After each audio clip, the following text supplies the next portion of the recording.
প্রিয় দর্শক, আসসালামু আলাইকুম। কেমন আছেন সবাই? আশা করি আপনি সকলেই ভালো আছেন।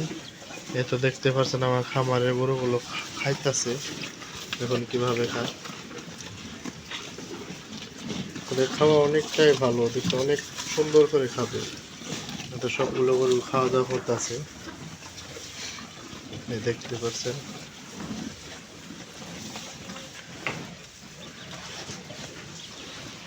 পুরো ভিডিওটি দেখতে থাকুন। খামারের প্রায় গরু সবগুলোই অসুস্থ ছিল, আপনাদেরকে আমি ভিডিওতে জানাইছিলাম। এখন মাশাআল্লাহ আপনাদের দয়ায় মোটামুটি ভালোর দিকে আইছে। আশা করা যায় আরও ভালোর দিকে আসবে। এই তো খাইতেছে, এছাড়া নাই।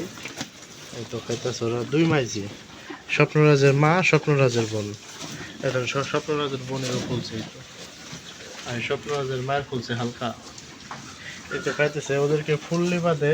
আর আপনাদের খামারে যাদের এইগুলো ভাবে ভ্যাকসিন দিচ্ছেন, যাদের ফুলছে, তারা একটু কমেন্ট করেন। সমস্যা নাই, প্রাথমিক চিকিৎসা কী কী আছে সবগুলো দেওয়া যাবে। এই তো এগুলো খাইতেছে ওই সরি, এখানে স্বপ্নরাজের কথা মনে পড়ে। এই তো ওরও ফুলছে আমার বড় সারে, তাও খাইতেছে। এই প্রাথমিক চিকিৎসা হলো যখন কিনা এগুলো ফুলা দেখবেন, তারপরেই কারণ কি লবণ দিয়ে আর পানি গরম করে লবণ দিয়ে তারপরে সেক দিবেন। 2 বেলা সেক দিবেন। সেক দেওয়ার পরে ওদের শুধু ফার্স্ট বেড খাওয়াবেন, আর কিছু না। যদি একবার জ্বর বা ব্যথারিতে জ্বর থাকে তাহলে খাওয়াতে পারেন। এর বেশি করতে যাবেন রিক্সে পড়ে যাবেন। এত সবগুলো গরু খাইতেছে।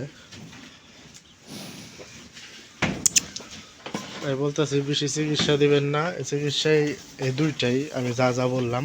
ফার্স্ট বেড আর লবণ দিয়ে পানি গরম করে, এই যে পানি বলখানে গরম করে আইনা তার মধ্যে ইয়ে আছে, এটা নেকড়ে টেকড়ে যাই বলেন, ওগুলো দিয়ে সেক দিবেন। সেক দিবেন 2 বেলা করে সেক দিবেন, দেখুন ইনশাল্লাহ অনেক কমে যাবে।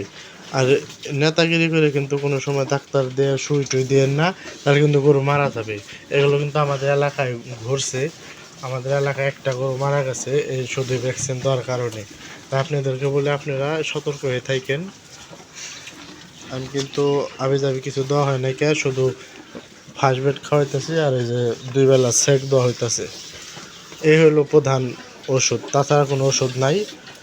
আর যে পারেন সাথে একটু জিঙ্ক খাওয়াই দেন। জিঙ্কটা খাওয়াই দিলে বাদে মুখের রুচিটা স্বাভাবিক থাকবে, রুচি নষ্ট হবে না।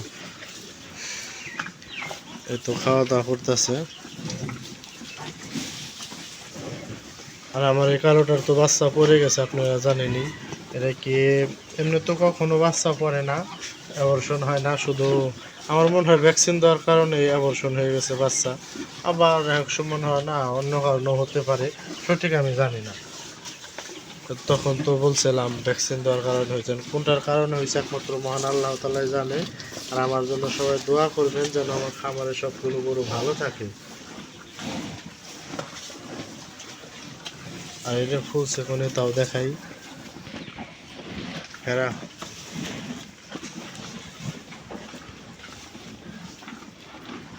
এই দেখাইতে দিতেছে না, এই দূর থেকে দেখাই আপনাদেরকে জুম করে। এই তো ফোলার এই জায়গায় পাকছে, পেকে যাওয়ার কারণে এখান থেকে কিন্তু বের হয়, পুইজ বা কুরক্ত বলেন, ওইগুলো বের হয়। আমি বায়োডিন দিয়ে 2 বেলা ওয়াশ করাই দিতেছি। সুস্থ হবে কিন্তু অনেক দেরি হবে। আমাদের যে আশা ছিল কোরবানি দিয়ে বিক্রি করব, কিন্তু কোরবানি দিয়ে বিক্রি করা যাবে না মনে হয়। তাই আপনারা সবাই ভালো থাকবেন, সুস্থ থাকবেন, আমার খামারের জন্য দোয়া করবেন। নিয়মিত ভিডিও দেওয়ার চেষ্টা করব। শুধু এই গরুর চিন্তা ভাবনায় আমি এরকম একটু পড়ে গেছি, চিন্তা ভাবনায় পড়ে গেছি, ঠিকঠাক মতো ভিডিও দিই না। এত গরু যখন ওটা বাই চান্স কোনো একটা অ্যাক্সিডেন্ট হয়ে যায়, তাহলে কিন্তু নিজেরা কিন্তু মানাইতে পারবো না। এই হলো কারণ। তো সবাই ভালো থাকবেন, সুস্থ থাকবেন, আমার গরুগুলোর জন্য দোয়া করবেন। আপনাদেরকেও সবসময় দোয়া রইল আপনাদের প্রতি। আর আপনারা যাই করুন বুঝে শুনে খামারে কাজ করবেন। ধন্যবাদ সবাইকে।